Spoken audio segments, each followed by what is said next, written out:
मंदोदरी रावण संवाद। उहाँ निश्चर रही सशंका, जब ते जारी गयो कपिलंका। निज निज गृह सब करी विचारा, नहीं निश्चर कुल के उबारा। वहां लंका में जब से हनुमान जी लंका में वो जलाकर गए, तब से राक्षस भयभीत रहने लगे। अपने अपने घरों में सब विचार करते हैं कि अब राक्षस कुल की रक्षा का कोई उपाय नहीं है। जासु दूत बल बरनी न जाय, तेहि आए पुर कवन भलाई। दूत सन सन सुनी परिजन बानी, मंदोदरी अधिक अकुलानी। जिसके दूत का बल वर्णन नहीं किया जा सकता, उससे स्वयं नगर में आने पर कौन भलाई है। हम लोग की बड़ी बुरी दशा होगी। दूतियों से नगरवासियों के वचन सुनकर मंदोदरी बहुत ही व्याकुल हो गई। रईसी जोरी कर पति पग लागी, बोली वचन नीति रस पागी। कंत करश हरि सन परिहरहु, मोर कहाँ अति हित हर धरहु। वह एकांत में हाथ जोड़कर पति रावण के चरणों लगी और नीति रस से पगी हुई वाणी बोली, हे प्रियतम, श्री हरि से विरोध छोड़ दीजिए। मेरे कहने को अत्यंत ही हितकर जानकर हृदय में धारण कीजिए। समझत जासु दूत कई करनी, स्रवती गर्भ निशिचर धरनी। तासु नारी निज सचिव बुलाई, पठवऊ कंत जो चाहिए भलाई। जिसके दूत की करनी का विचार करते ही समरण आते ही राक्षसों की स्त्रियों के गर्भ गिर जाते हैं। हे प्यारे स्वामी, यदि भला चाहते हैं तो अपने मंत्री को बुलाकर उसके साथ उनकी स्त्री को भेज दीजिए। सचिव वेद गुर तीनी जो, प्रिय बोली भय आस। राज धर्म तन तीनी कर, होई बेगी नाश। मंत्री वेद और गुरु ये तीन यदि अप्रसन्न के भय या लाभ की आशा से हित की बात ना कहकर प्रिय बोलते हैं, ठकुर सुहाती कहते लगते हैं, और तो क्रमशः राज्य शरीर और धर्म इन तीनों का शीघ्र ही नाश हो जाता है। सोई रावण कहु बनी सुहाई, स्तुति करी सुनाई सुनाई। अवसर जान विभीषणु आवा, भ्राता चरण शीसु तेहि नावा। रावण के लिए भी वही सहायता सहयोग आ बनी है। मंत्री उसे सुना सुना कर मुंह पर स्तुति करते हैं। इसी पर अवसर जानकर विभीषण जी आए। उन्होंने बड़े भाई के चरणों में सिर नवाया।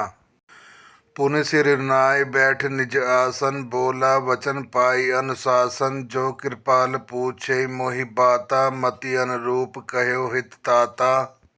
फिर से सिर नवाकर अपने आसन पर बैठ गए और आज्ञा पाकर ये वचन बोले, हे कृपाल, जब आपने मुझसे बात राय पूछी ही है तो हे तात, मैं अपनी बुद्धि के अनुसार आपके हित की बात कहता हूँ। जो आपन चाहे कल्याणा, सो सुमति शुभ गति सुख नाना। सो पर नारी लीलार गोसाई, तजो चौथी के चंद की नाई।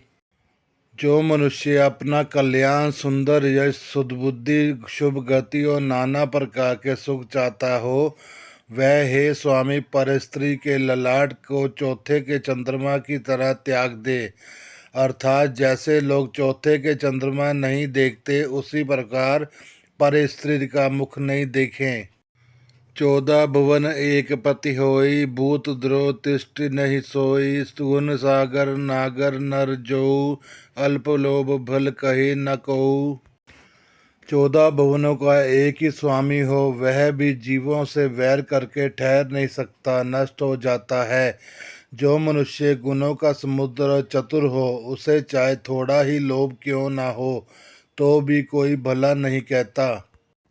काम क्रोध मद लोग सब, नाथ नरक के पंथ। सब परिहरि रघुवीर ही, भजो भजी जय संत। हे नाथ, काम क्रोध मद और लोभ ये सब नरक के रास्ते हैं। इन सब को छोड़कर श्री राम जी को भजिए, इन जिसे संत सत्पुरुष भजते हैं। तात राम नई नर भूपाला, भुवनेश्वर कालू कर काला। ब्रह्म अनामय अज भगवंता, व्यापक अजीत अनादि अनंता। हे तात राम मनुष्यों के ही राजा नहीं हैं, वे समस्त लोकों के स्वामी और काल के भी काल हैं। वे संपूर्ण ऐश्वर्य, यश, श्री, धर्म, वैराग्य और ज्ञान के भंडार भगवान हैं। वे निरामय, विकार रहित, अजन्मे, व्यापक, अजय, अनादि और अनंत ब्रह्म हैं। गोद्विज धेनु देव हितकारी, कृपा सिंधु मानुष तनुधारी, जन रंजन भंजन खल भ्राता, वेद धर्म रक्षक सुन भ्राता। उन कृपा के समुद्र भगवान ने पृथ्वी पर ब्राह्मणों, गो और देवताओं का हित करने के लिए मनुष्य शरीर धारण किया है। हे भाई सुनिए, वे सेवकों को आनंद देने वाले, दुष्टों के समूह का नाश करने वाले और वेद तथा धर्म की रक्षा करने वाले हैं। ताहि बेर तजनायु माथा, परना रति भजन रघुनाथा, दई नाथ प्रभु कहु विदेही, भजनु राम बिनु धेतु स्नेही। वैर त्याग कर उन्हें मस्तक नवाइए, वे श्री रघुनाथ जी शरणागत का दुख का नाश करने वाले हैं। हे नाथ, उन प्रभु पर सर्वेश्वर को जानकी जी दे दीजिए और बिना ही कारण स्नेह करने वाले श्री राम जी को भजिए। शरण गए प्रभु ताहु न त्यागा, विश्वद्रोह कृत अधजहि लागा, जासु नाम त्रय ताप न सावन, सोई प्रभु प्रकट समझिए रावण। जिसे संपूर्ण जगत से द्रोह करने का पाप लगा है, शरण जाने पर प्रभु उनका भी त्याग नहीं करते। जिनका नाम तीनों तापों का नाश करने वाला है, वे ही प्रभु भगवान मनुष्य रूप में प्रकट हुए हैं। हे रावण, हृदय में यह समझ लीजिए। बार बार पद लाग्यो, विनय करो दसीस, परिहरि मान मोह मद, भजयो कौशलाधीश।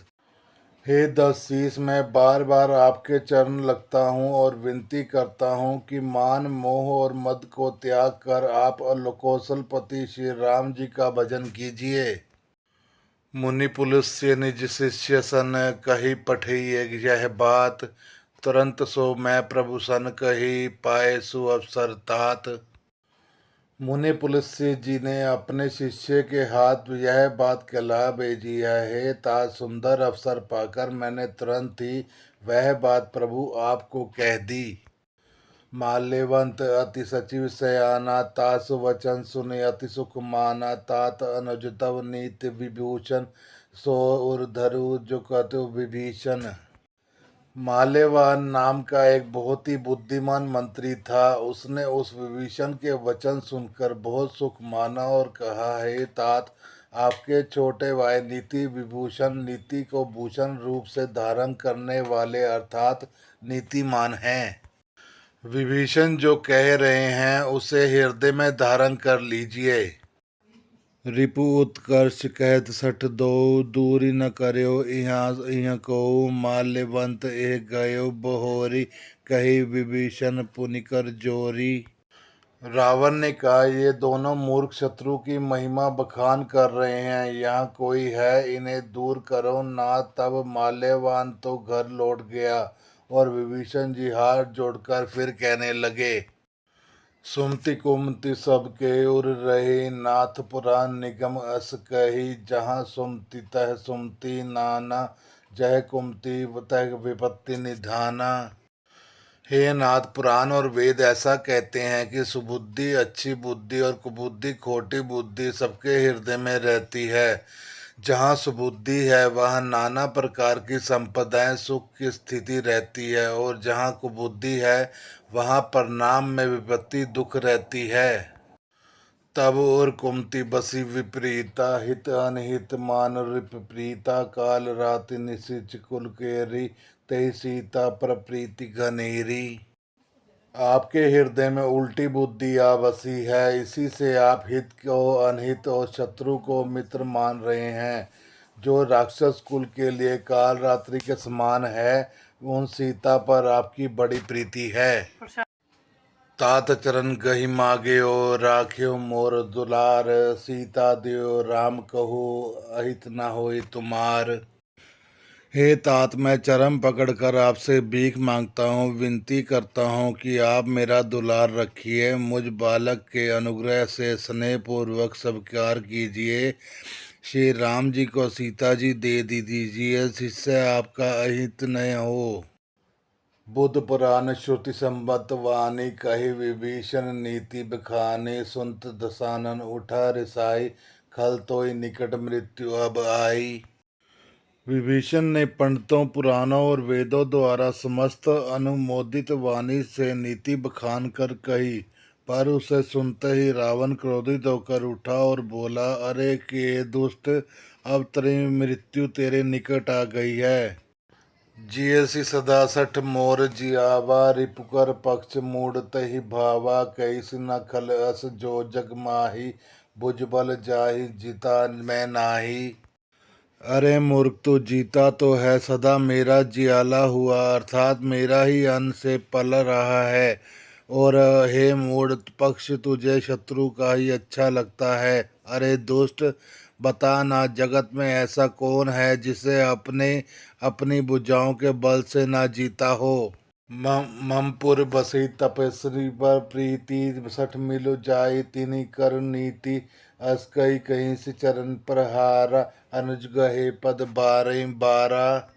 मेरे नगर में रहकर प्रेम करता है तपस्वियों पर, मूर्ख उन्हीं के से जा मिल और उन्हीं की नीति बता। ऐसा कहकर रावण ने उसे लात मारी, परंतु छोटे भाई विभीषण ने मारने पर भी बार बार उसके चरण ही पकड़े। उमा संत कही कहीं बड़ाई मंद करत को करत भलाई तुम पितु सरिस भले मोहि मारा राम भजे हित नाथ तुम्हारा।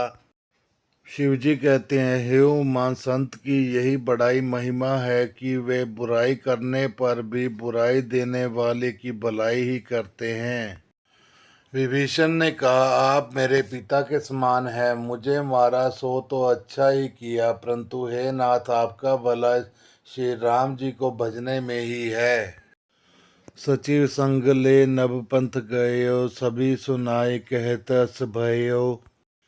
इतना कहकर विभीषण अपने मंत्रियों के साथ लेकर आकाश मार्ग में गए और सबको सुनाकर वे ऐसा कहने लगे,